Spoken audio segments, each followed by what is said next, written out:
Každou blížící se bouřku teď s obavami vyhlížejí obyvatelé Plotišť v Hradci Králové. Nedávno zažili sérii záplav a starosti jim přitom zůstaly. Případnému odtoku má totiž bránit umělý val, který odmítá majitelka odstranit.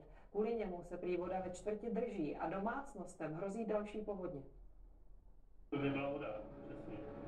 Ten pocel to stálo ve vodě.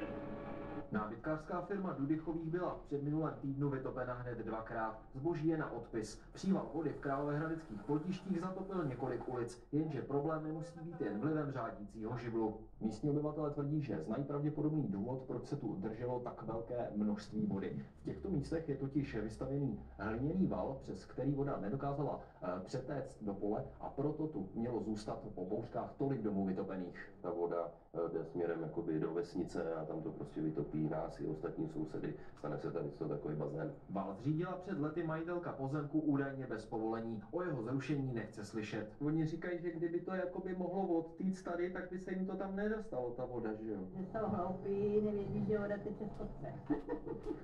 Když si někdo z povodí Labe, nebo někdo, kdo to zná, nebo kdo tady zažil ty 3 povodně, že jo, tak ví, jak ta voda teče, že voda teče z kopce. Kdyby se to rozhrnulo, tak se to vylilo a nic by se nestalo. Nebylo by vyplavených 15 baráků, my máme škodu zhruba 4-5 milionů, ty další baráky taky, mají hodně, ale nikdo to nechce odstraňovat. My jsme to prokopli celkem 3krát a mezi tím to oni 2krát vrátili zpátky. V tomto případě se jedná o operativní příkaz povodňové komise. Jakmile pomine nebezpečí, je třeba dát věci zase do původního stavu. Pokud by měl ten stav být ale trvalý, je třeba vést řádné správní řízení. Vytopení obyvatelé tak musí tlačit na rychlé řešení situace a do té doby se s každým větším deštěm obávat, že budou opět pod vodou. Martin Holek, CNN Prima News.